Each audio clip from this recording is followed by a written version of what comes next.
en el verso número 6, de la siguiente manera: por lo cual te aconsejo que avives el fuego del don de Dios que está en ti por la imposición de mis manos, porque no nos ha dado Dios espíritu de cobardía, sino de poder, de amor y de dominio propio.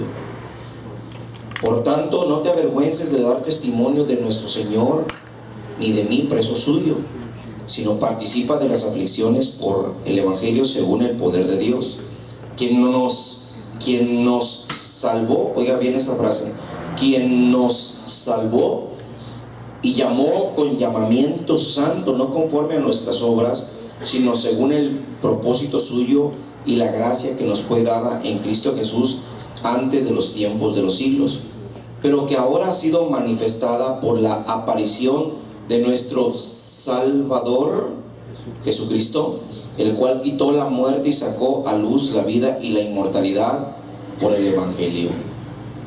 Vamos a dejar hasta ahí, hermanos. Siéntense, por favor. Unos días atrás pensaba acerca de cómo Dios a través de la historia ha levantado personas para ser de bendición a su pueblo.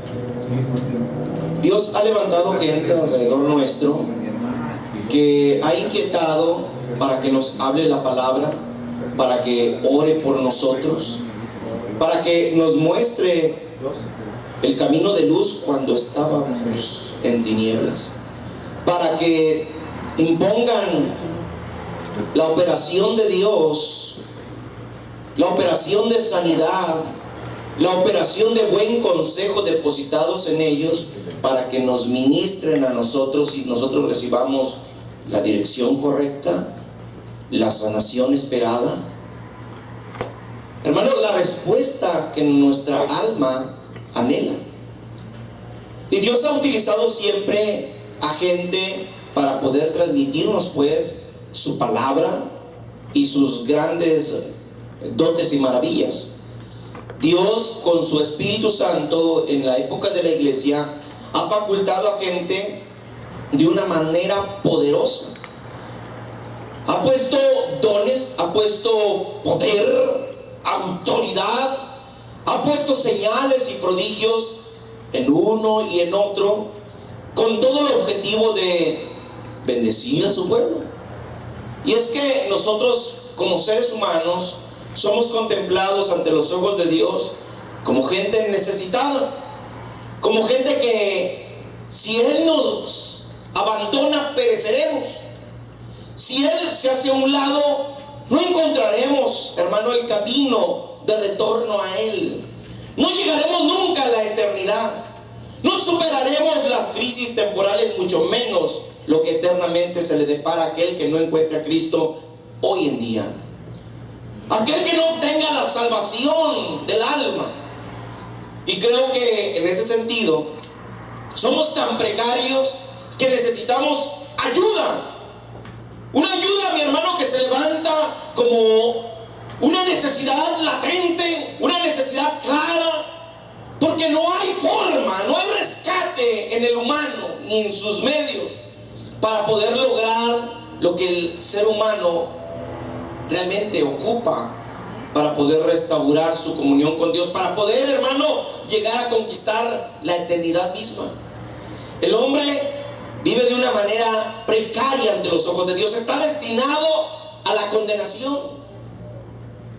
Dios, mirando pues la necesidad del ser humano, ha tratado siempre de facultar personas para proveer, hermano, esto que podríamos ver como la mano de Dios desnudándose, hermano, y ayudando a aquellos, hermano, que tanto lo necesitamos.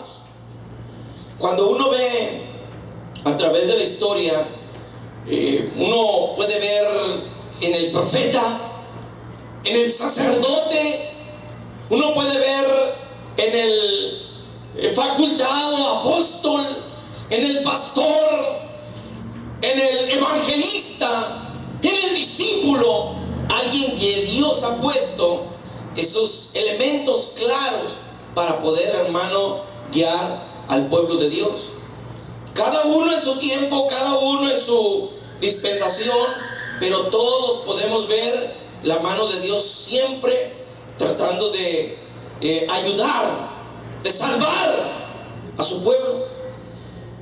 Cuando estaba viendo acerca de lo que es la palabra salvación, uno va a encontrarse, hermano, que la frase salvación, aunque estamos muy relacionados como cristianos con esta palabra, sin embargo a veces ni siquiera tenemos la idea clara de lo que salvación significa.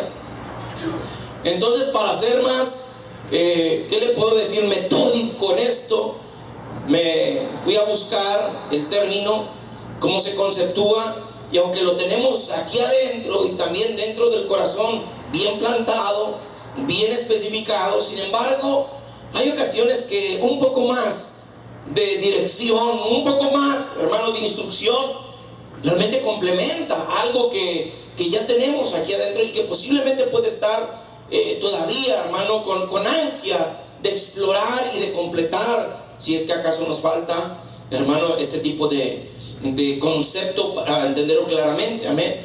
Dice, hermano, lo que extraíamos por acá: salvación es un término que generalmente se refiere, o que genéricamente se refiere a liberación de un estado o condición indeseable o miserable.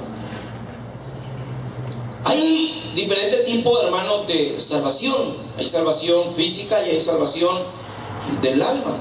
Amén. Cuando hablamos de socorrismo, de la ayuda física que permite supervivencia, que se presta, hermano, por un individuo, ayuda a alguien que está en una necesidad emergente, en un riesgo, en un peligro, y aquella persona llega e interviene. Y puede ser, hermano, una persona delegada, por ejemplo, un bombero, y llega el bombero y rescata a una persona que esté tal vez en un cuarto, quinto piso de un edificio, y aquel edificio está en llamas, y esta persona arriesga su vida y bueno, pone una escalera y tanta cosa que se puede utilizar, y derriba la puerta y bueno, agarra a aquella persona físicamente y la extrae de ese lugar, y posiblemente un poco dañada, un poco quemada, un poco dañada de sus pulmones por el humo que inhaló, pero salvada. Entonces ahí lo podemos ver expresado al bombero como un salvador, como un héroe. Y eso es parte, mi hermano, de lo que el salvador es un héroe. Alguien, hermano, que voluntariamente se presta y arriesga la vida misma, no importando lo que vaya a enfrentar, para poder, hermano, salvar a esta persona. Después, cuando uno mira a esta gente, uno dice: este es un héroe, y se le reconoce en la sociedad como tal. No necesariamente tiene que ser alguien oficial como un bombero, o un policía, o un soldado, o alguien más como un abogado o un juez que va, hermano, y defiende la causa de aquel que está siendo perseguido, oprimido, abusado, y por medio de la justicia implanta el camino a la correcto, a la salvación que aquella persona urgentemente necesita. Pero hay ocasiones, hermano, que puede venir este tipo de salvación del incógnito, del voluntario, del que no tiene nada que ver, hermano, con el sistema judicial o los sistemas establecidos para socorrer a la persona en necesidad, sino que de presto una persona puede estar en un accidente donde su vehículo, al chocar, se está incendiando, y esta persona tal vez va pasando por ahí y se da cuenta de que si no se hace algo, aquel que está atrapado, tal vez con su familia entera, puede morir, porque el auto está incendiándose y ellos con el golpe están un poquito como turbados y no encuentran cómo ser rescatados. Entonces aquella persona actúa, entra en acción y hace todo lo posible a su alcance para poder sacarlos de ese lugar, de ese, hermano, espacio en llamas, que si no se hace algo explotará o se los consumirá, mi hermano, aquel fuego, aquella familia entera. Y no es extraño mirar que gente muera así, de esa forma, pero también no es extraño que nosotros veamos gente, hermano, que actúa como un héroe, como un salvador ante tales circunstancias. En el asunto del alma, nosotros vamos a notar, hermano, cómo Dios, este ser que ha levantado tanto hombre para poder ayudarnos a nosotros, que los ha facultado, sobre todo con su espíritu, para que efectivamente puedan socorrernos en el momento propicio. Él ha visto desde todas las generaciones lo precario que nosotros somos, cómo nosotros mismos vamos y nos metemos en la trampa, cómo el ser humano solo se enreda en sus propios hilos, cómo el ser humano tiende a fomentar el pecado en vez de fomentar lo correcto, la santidad. Tiende a alejarse cada vez más de Dios, y cuando está demasiado lejos, entonces empieza a peligrar su vida. Se van tan lejos que ya han hecho de su adoración, del centro de su corazón, hermano, no un altar a Dios, sino que se han envanecido, se han confundido, y a Dios, hermano, también ya ni lo recuerdan. Hay generaciones que no conocen al Dios de Israel. Hay gente que hoy en la actualidad no conoce al Dios de Israel. Háblenles de otro tipo de dioses paganos, extraños. Y usted puede ir, hermano, al África, en esas tribus donde tal vez no ha llegado a conocerse el evangelio, y ellos van a adorar cualquier locura, hermano. O vaya a la India, donde hay miles de religiones aún todavía. O vaya a la China, o vaya, mi hermano, a otro lugar remoto, y va a notar, hermano, que ahí no se conoce del evangelio. Hay áreas todavía vírgenes donde el evangelio no ha llegado. Sin embargo, le digo, eso es por causa de que se fueron alejando y alejando y alejando de el Creador, a tal grado de que han caído en ese tipo de ignorancia. Y lógico, hermano, por ende también sus pecados, sus maldades los han enredado, y para ellos, si Dios no los rescata, no habrá salvación.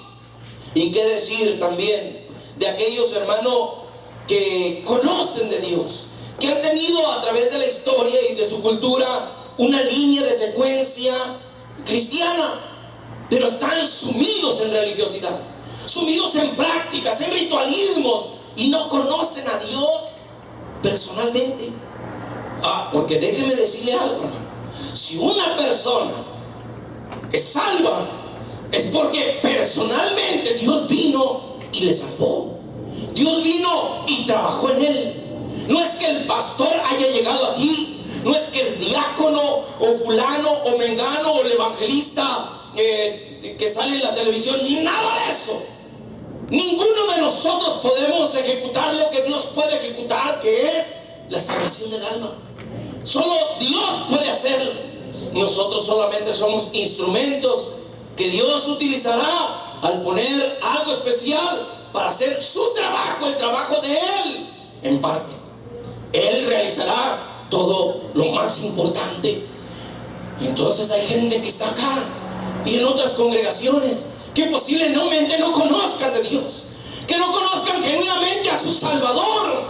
Y esto es urgente para cada uno de nosotros. ¿Qué pasa cuando vemos a través de las, qué le puedo decir, regiones y personas que nosotros conocemos, hermano, que están al lado nuestro, pero que no conocen, que no están en el Salvador, que no han tenido eso gracioso que nosotros tenemos? O sea, estoy hablando de gracia salvadora de Dios en usted, en mí.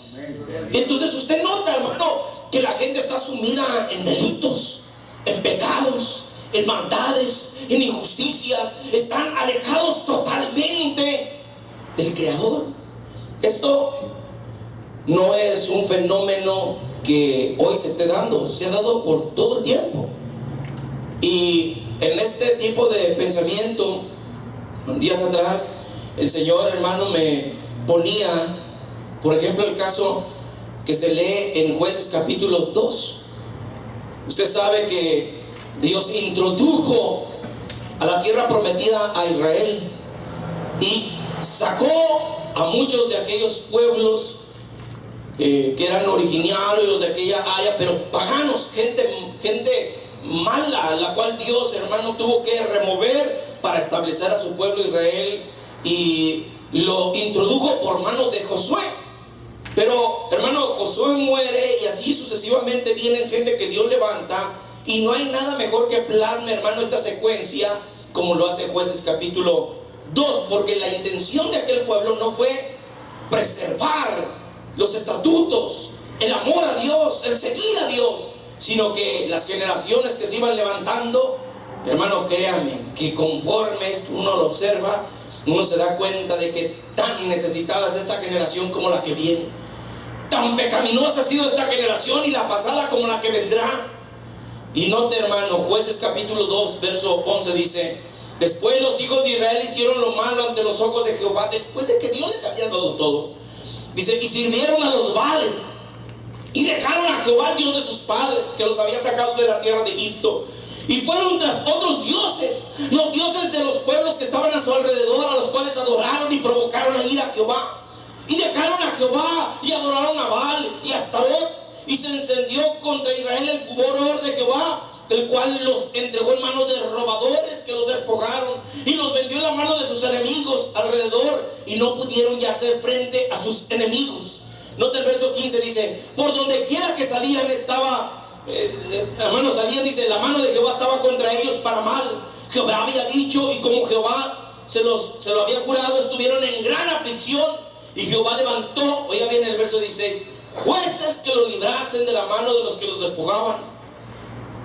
Esto nos quiere decir, hermano, que en su tiempo, si usted lee todo el libro de Jueces, cada vez que se levantaba un juez es porque el pueblo ya andaba muy mal, estaba en la quiebra con Dios, estaba, hermano, rumbo a la propia destrucción, y Dios tenía que actuar y levantaba un juez. Y eso es lo que plasma acá este texto: y Jehová levantó jueces que los librasen de la mano de los que los despojaban. Verso 17: pero tampoco oyeron a sus jueces, sino que fueron tras dioses ajenos a los cuales adoraron, y se apartaron pronto del camino en que anduvieron sus padres, obedeciendo los mandamientos, a sus padres obedeciendo los mandamientos de Jehová. Ellos no lo hicieron así. Y cuando Jehová les levantaba jueces, Jehová estaba con el juez y los libraba de la mano de los enemigos todo el tiempo de aquel juez, porque Jehová era movido a misericordia por sus gemidos a causa de los que los oprimían y afligían. Mas acontecía que al morir el juez, ellos volvían atrás y se corrompían más que sus padres, siguiendo a dioses ajenos para servirles, inclinándose delante de ellos, y no se apartaban de sus obras ni de su obstinado camino. Aquí retrata la historia de cómo Dios, hermano, ha tratado de bendecir a su pueblo, de auxiliar a su pueblo, pero el pueblo continuamente se vuelve atrás. Es claro, cuando una generación viene y necesita de Dios, Dios levanta hombres, pero aquel hombre envejece, muere, y aquella generación tratada por Dios pasa, y en su lugar queda otra generación. Pero no sé si usted ha notado que la maldad está en auge, está en aumento cada vez más. Lo que había malo, ahí queda, pero a ellos se le añade más en las nuevas generaciones que vienen. Yo me acuerdo cuando estaba joven, o a un niño, había más pudor, había más modestia, había más temor, aunque usted miraba a los que no conocían de Dios, hermano, lejos del Creador. Sin embargo, hoy mira aquella generación y mira y uno dice: está esto terrible, está mal, esto está cada vez desmoronándose en lo que es la moral, estas sociedades. La perversidad está aflorando, está llenando las calles, está saturando a las sociedades, y cada vez, hermano, que se levanta otra generación es peor la cosa. Y Dios, hermano, no es de que no actúe. Dios levanta gente que auxilie, que bendiga, que opere en el nombre de Dios, que ministre lo que Dios ha entregado para su pueblo. Y sí, hay gente que se salva, hay gente que mira la mano de Dios, pero pasa aquella generación y se levanta otra y la cosa viene a ser peor todavía. Y Dios, hermano, es un trabajo que ha estado realizando de auxiliar a su pueblo, de bendecir a su pueblo, de proveer a su pueblo, siempre, todo el tiempo. Gloria a Dios. Buscando estos salvadores, hermano, que uno observa, por ejemplo, acá en la época de los jueces, a los cuales se les llama con ese título jueces, uno va a mirar una historia de personas y de nombres que le llaman la atención a uno. Amén. Y entre este tipo de personas decía también acerca de gente que posiblemente no fueron jueces, pero fueron profetas. Como en el caso de Abraham, fue un profeta, de Jacob, fue un patriarca, fue un profeta. O qué decir de Isaías o de Jeremías. Gente, mi hermano, que oraba por el pueblo, amén, hermano. Y entre esas épocas, hermano, de transición, de la esclavitud, porque nada puede plasmar, oiga bien, hermano, nada puede plasmar mejor la necesidad del ser humano como aquella ocasión en que vea usted al pueblo de Israel esclavo, sometido, vejado, con una amenaza de exterminio sobre de él en Egipto. Y viene Dios y levanta a Moisés y liberta a aquel pueblo con mano poderosa y los lleva a un desierto donde Dios trata con aquel pueblo. Ahí se manifiestan sus rebeldías, ahí Dios tiene que depurar a aquel pueblo de personas y sus maldades, y finalmente los introduce a la tierra prometida, pero ya no por mano de Moisés, sino por mano de Josué. ¿Quién era Josué? De Moisés conocemos muchísimo, de Josué tal vez conocemos, pero no tanto. Josué, se habla de él en la escritura, hermano, de una manera muy intensa. Es aquel joven que cuando Moisés está en operación, libertando a aquel pueblo, sacándolos, hermano, de aquella opresión, Josué está ahí con Moisés. Es un joven. Moisés ya es un anciano, Josué es un joven. Josué se constituye como una persona leal a Moisés. Es alguien como que si fuera su guardia personal. Josué es aquel que no se despegaba de Moisés para nada. Pero su original nombre no era Josué. Su original nombre era Oseas, el hijo de Nun. Amén. Oseas, hijo de Nun. Josué fue uno de aquellos jóvenes que Moisés escoge, y los escoge como el principal, y los envía a la tierra aquella extraña a explorarla y tomar de su fruto y dar cuentas a la congregación de qué es lo que había en aquella tierra. Es parte entonces de los 12 espías. A ese momento donde van a espiar la tierra de Canaán, han pasado solamente unos cuantos días, 40 para ser exactos.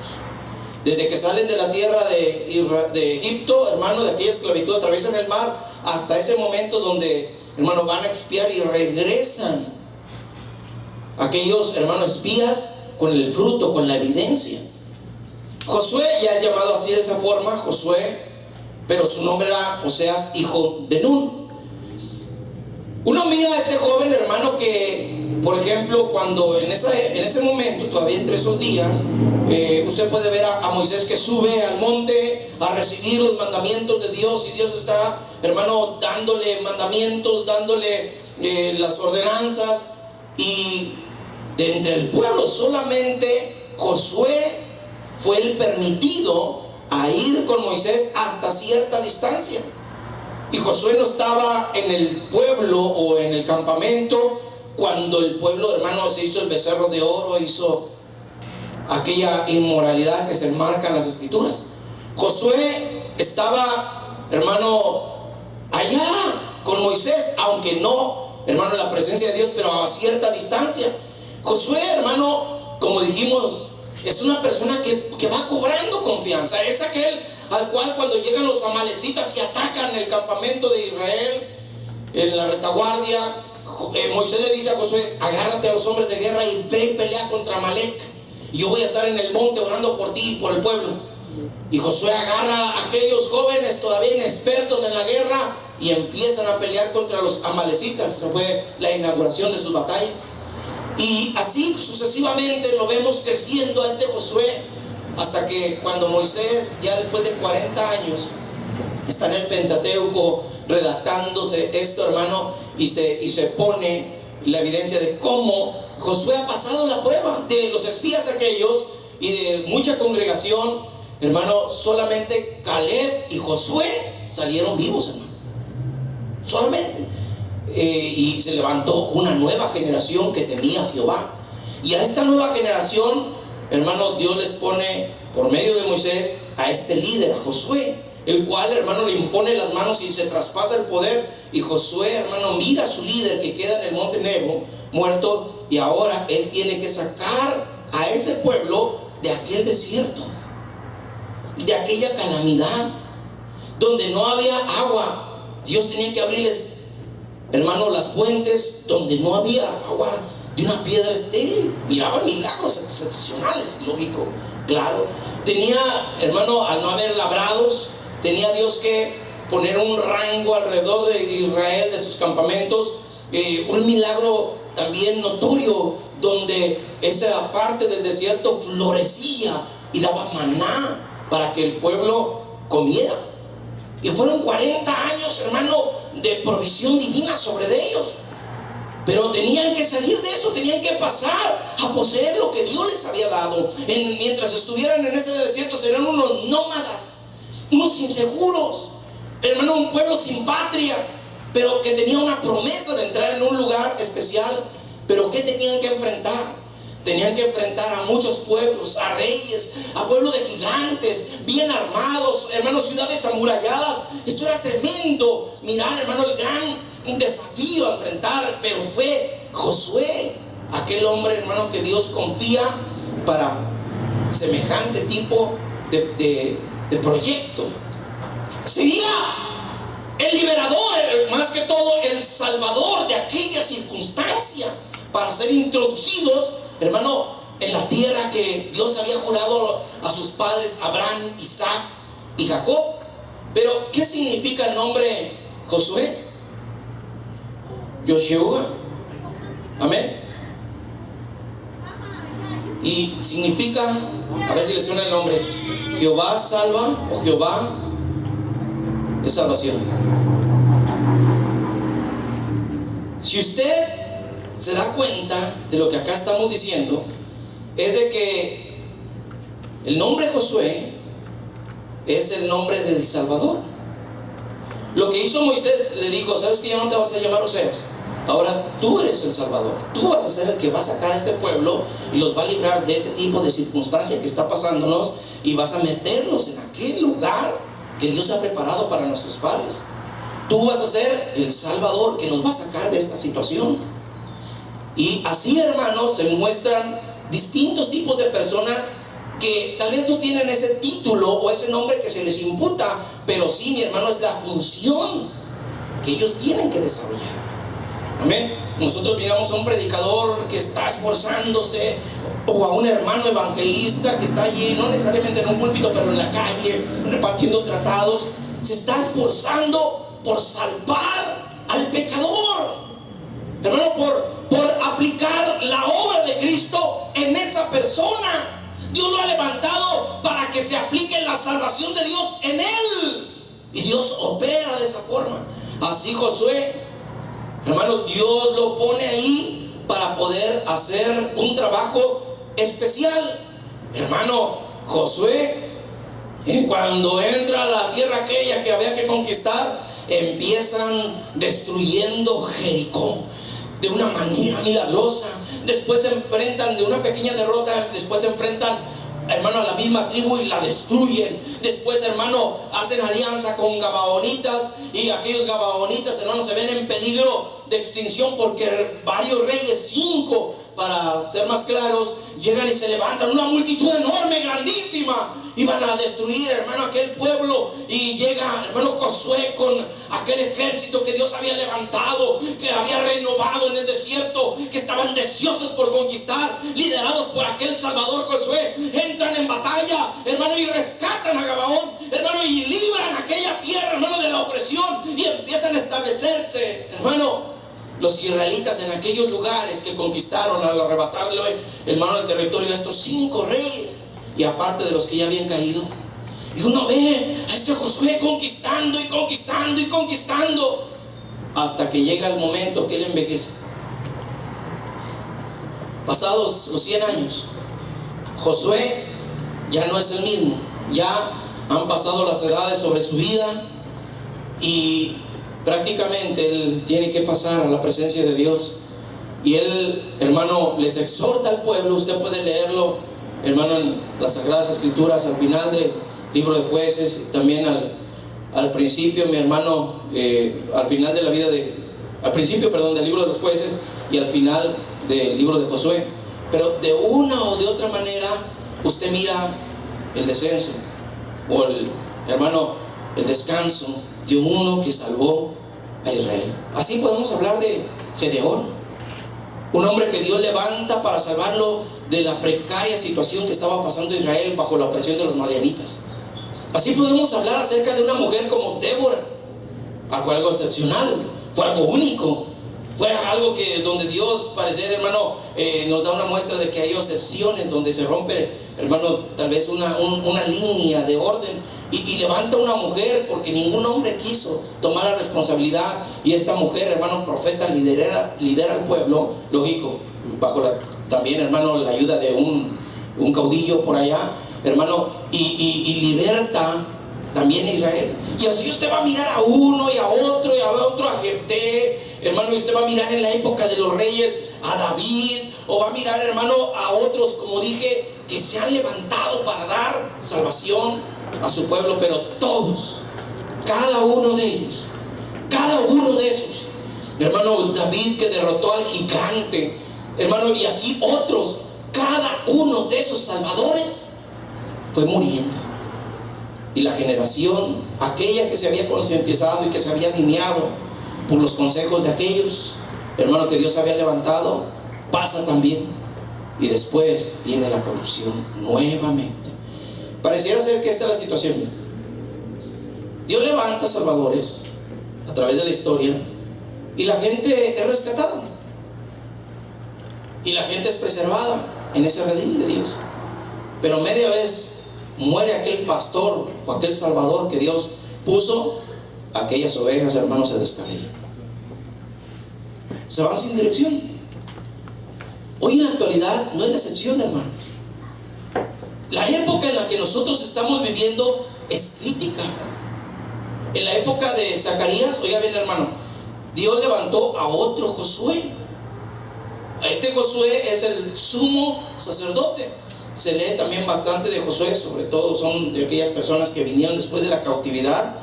Dios los había tratado duramente y acá está reestructurando una vez más, hermano, el orden que Dios había implantado. Y en Zacarías capítulo 3, si usted gusta acompañarme, en el verso número 1 dice de la siguiente manera: y me mostró al sumo sacerdote Josué. Este es otro Josué, no se confunda con el Josué, hermano, que ayudaba a Moisés. Ya han pasado varios siglos y acá estamos viendo al sumo sacerdote Josué, dice, el cual estaba delante del ángel de Jehová, y Satanás estaba a su mano derecha para acusarle. Y dijo Jehová a Satanás: Jehová te reprenda, oh Satanás, Jehová que ha escogido Jerusalén te reprenda. Y empieza a hablar acerca de Josué. Dice: ¿no es este un tizón arrebatado del incendio? Y Josué estaba vestido de vestiduras viles y estaba delante del ángel. Amén. O sea, note, hermano, que habla de que Josué está vestido de vestiduras viles. Amén. Cuando uno va a indagar un poquito acerca de lo que se está refiriendo esta porción, a veces uno puede mirar recursos que se nos implantan, que se nos dan, que uno puede explorarlos, y uno usualmente puede decir: bueno, este hombre trae una ropa sucia, unas garras, unos trapos ahí cualquiera, y es sumo sacerdote y pues no está bien vestido. Pues la vestidura siempre va relacionada, mi hermano, con limpieza interna, amén, con santidad. Entonces Josué es el sumo sacerdote y no puede entrar al santuario a ministrar porque está vestido de una ropa inadecuada. Entonces los sacerdotes en la antigüedad hacían esto: llegaban, hermano, en Yom Kippur, y lo que hacían, hermano, que se aislaban del pueblo, se bañaban antes de entrar, hermano, en ese día donde ofrecían el sacrificio, y este sacerdote era vestido con una ropa blanca de lino y entraba, ofrecía un sacrificio por él, salía, se volvía a bañar, se volvía a cambiar, después hacía otro sacrificio, y este sacrificio era para pedir por todos los sacerdotes. Después salía, se volvía a bañar, se volvía a cambiar, todo ese mismo día, y volvía a entrar al lugar santísimo y con un tercer sacrificio, y ese sacrificio era para la expiación de todo el pueblo. Era todo un mecanismo, amén, que ahí se menciona en la escritura, según eruditos en este tema. Entonces uno nota, hermano, que las cosas que se mencionan acá es que Josué no estaba adecuado en esa vestidura. Y oí un comentario acerca de un pastor muy bueno, Sugel, algo así se apellida, o se llama. El hermano mencionaba acerca de que esta persona, de Josué, al decir acá que estaba vestida con ropas viles, en el hebreo directo, hermano, habla de que estaba con una vestidura llena de estiércol. Estaba inmundo. Del hebreo, así, hermano, es la idea que acá se transmite.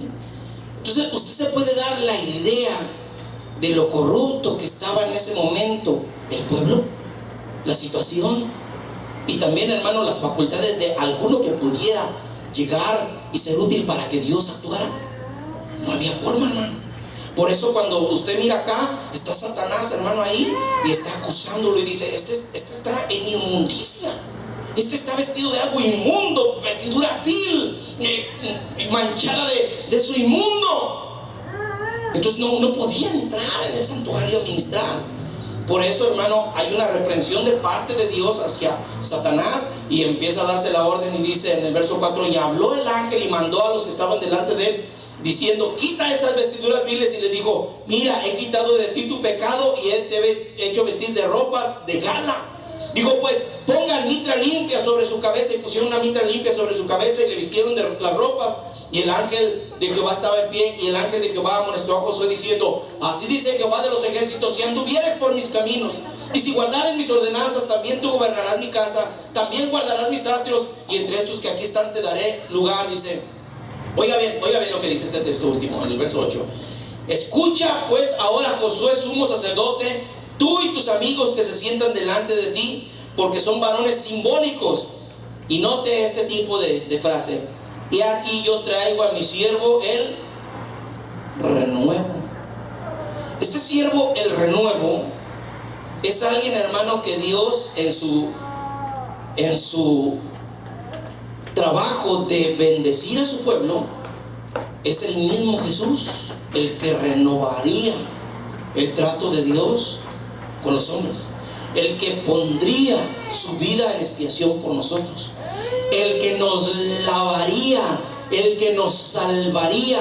Josué, este es otro Salvador que está acá, un Salvador que Dios faculta para poder ministrar y poder, hermano, Dios auxiliar a su pueblo. Pero dice, esto ha llegado a su colmo.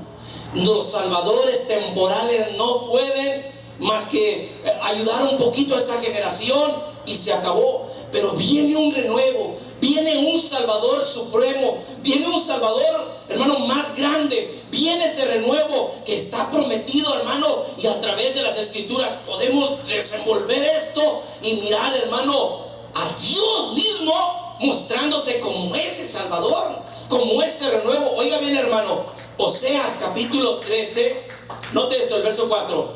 Mas yo soy Jehová tu Dios desde la tierra de Egipto. No conocerás pues otro Dios fuera de mí, ni otro Salvador sino a mí. Amén. Entonces hay bastantes textos que hablan acerca de Jehová Dios, el Salvador. Y si usted va a la concordancia, hermano, hay muchísimos textos donde Dios se reclama como el Salvador, como el que otorga, mi hermano, la liberación a su pueblo, como el remedio, como aquella causa que el Señor pelea por cada uno de aquellos que le aman. El Salvador, acá se menciona, hermano, que no se conocería otro Salvador sino Él. Ese renuevo prometido. tenía que ser como uno de nosotros. Pero Él dice que Él será el Salvador. Y en ese sentido miramos al Emmanuel, al Dios con nosotros, viniendo a ejecutar una obra de salvación a este pueblo, hermano, que no encontraba la luz, sino que moraba en tinieblas.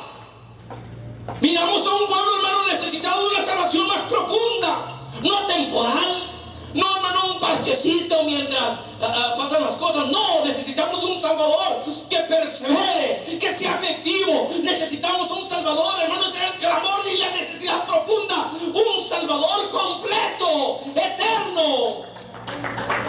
Por eso tenía que ser el mismo Jehová el que debería de salvar. ¿Sabe lo que significa el nombre de Jesús? ¿Sabe lo que significa el nombre de Jesús? Jehová salva. Amén.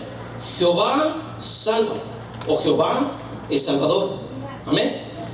Cuando uno mira el nombre Josué y su evolución con el tiempo, hermano, viene a hacer lo mismo que Jesús, Yoshua. Amén. O Joshua. Amén. Cuando uno mira, hermano, en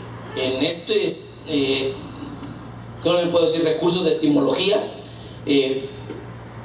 así dice un diccionario.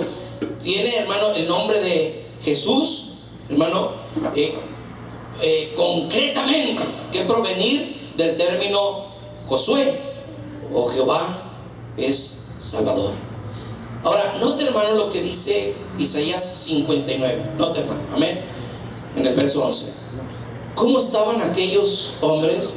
Y cómo Dios también en esta frase promete este Salvador a un Josué o Jesús, el Salvador, hermano, de una manera urgente. Note, Isaías es un gran profeta. 59 verso 11. Gruñimos como osos todos nosotros, gemimos lastimeramente como palomas, esperamos justicia y no la hay, salvación, y se alejó de nosotros. Porque nuestras rebeliones se han multiplicado delante de ti, nuestros pecados han atestiguado contra nosotros, porque con nosotros están nuestras iniquidades y conocemos nuestros pecados. El prevaricar, mentir contra Jehová y el apartarse de en pos de nuestro Dios, el hablar calumnia y rebelión, concebir y proferir de corazón palabras de mentira, y el derecho se retiró y la justicia se puso lejos, porque la verdad tropezó en la plaza y la equidad no pudo venir, y la verdad fue detenida, y el que se apartó del mal fue puesto en prisión, y lo vio Jehová y desagradó a sus ojos, porque pereció el derecho. O sea, Dios vio la corrupción de su pueblo, vio todo eso que hemos leído, hermano, y esto es algo que ofende a Dios, hermano, algo que Dios ve, donde dice, aquí no hay opción, ya no hay nadie en quien poder confiar este tipo de recursos para salvar a mi pueblo.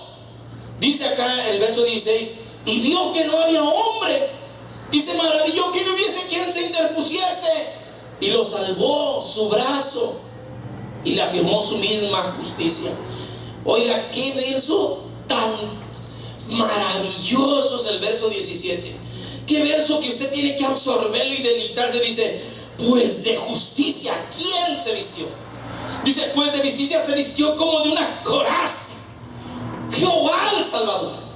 Jehová el que dijo, yo seré tu Salvador, no vas a conocer a otro. Ese Salvador, hermano, se viste de justicia como de coraza, con yelmo de salvación en su cabeza. Tomó ropas de venganza por vestidura y se cubrió de celo como de manto, como para vindicación, como para retribuir con ira a sus enemigos y dar el pago a sus adversarios. Él dará el pago a los de las costas. Dice el verso 19, y temerán desde el occidente el nombre de Jehová, y desde el nacimiento del sol su gloria, porque vendrá el enemigo como río, mas el Espíritu de Jehová levantará bandera contra él, y vendrá, oiga bien la frase, el Redentor, el Salvador, el que paga, amén, hermano, dice el Redentor, a los que se volvieren del